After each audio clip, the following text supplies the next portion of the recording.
This short video will show you how to add a file to your Moodle account from Google Drive. So we're just going to add this in here and log in, just making sure that you don't log in using Google because that seems to be causing a few problems. And I'm going to go to my learning and teaching and turn editing on. And I have already added some stuff here to under Bloom's taxonomy. So let me see where it is, Bloom's.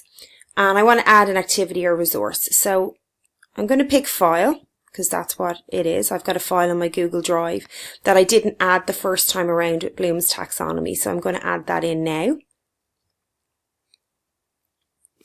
And this one is the revised Bloom's.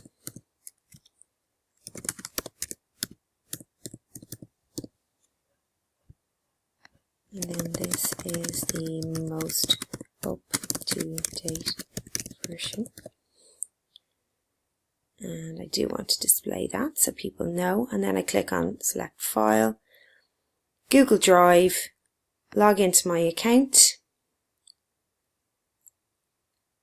And it's logged into, because I've already logged into my Carrie Archer Merino one here.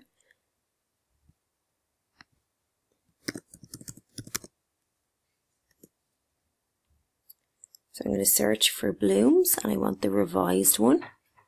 I'm going to select this file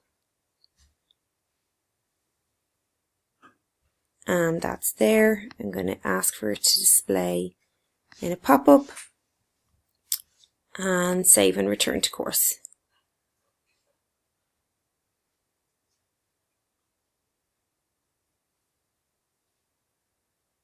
And there we go.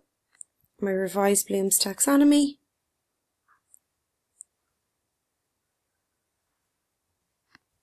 And it will open up there in a pop-up. That's it.